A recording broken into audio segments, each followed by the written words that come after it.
Year 4 and welcome to your topic lesson for today.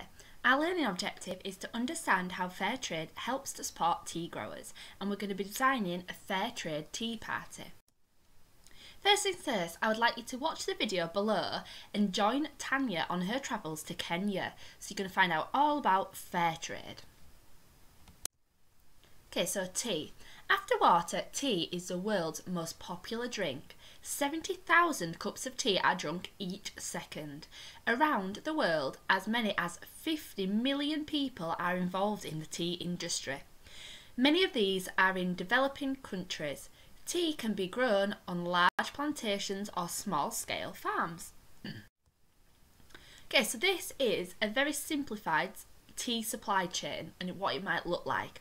So at the beginning there's a farmer, and the farmer grows the tea. It then goes to the factory where they process the tea. The next step is to the exporter, and they arrange for the tea to leave the country it is grown in to travel to different countries. There's the shipper. They transport the tea to wherever in the world it's going. So whatever country it's being sold in, the shipper transports it. It takes it there. The importer. They arrange for the tea to enter the country it is to be sold in. Next step is the retailer, so this is the shop or the supermarket that sell the tea, and then the consumer is the person that will buy the tea and drink the tea right at the end of the chain. So what is sustainability? So sustainability means living and working in a way that allows us to meet our needs now, but without making it very difficult for future generations to do the same. For example, if you use chemicals to make your crops grow faster so that you could have more to sell now, but the chemicals you use damage the soil so that you can't grow much at all in future years. This is unsustainable. This does not just apply to farming. A lot of the energy we use in everyday life, so lighting for our homes, cooking, comes from oil, coal and natural gas, but there is a limited supply of these sources, known as fossil fuels.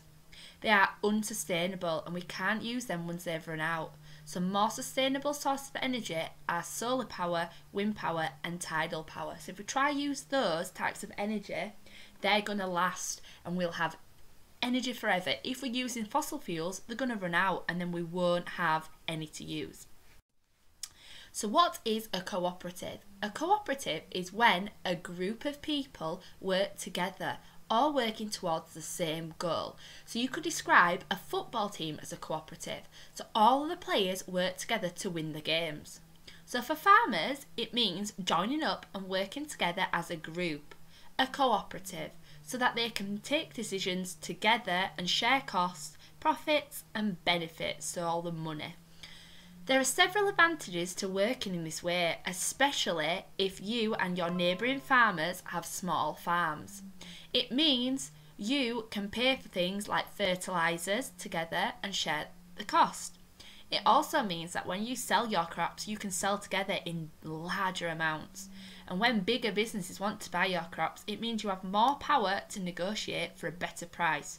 So that means you can say you want more money for the tea rather than saying a low amount of money. Okay, let's have a little look at our tasks I want you to do today. So I want you to design your own fair trade tea party, and there's 3 tasks you need to do for this. So the first one, I want you to design some decorations to have at your party. So you could do a poster to put up, you could do some flags, you could do some bunting to put around. Okay, I want it nice and bright. You could use a fair trade sign. Okay, so it needs to be nice and attractive for people who are going to your party. The next one, I'd like you to design a fair trade party menu.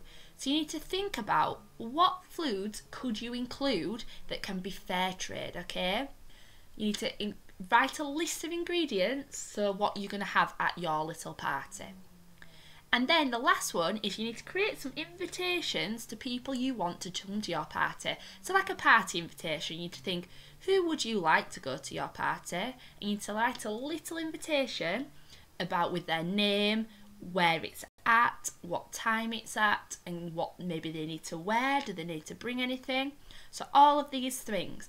When you've done these tasks, remember, take a picture of your work and upload it to Dojo so your teacher can see your amazing work.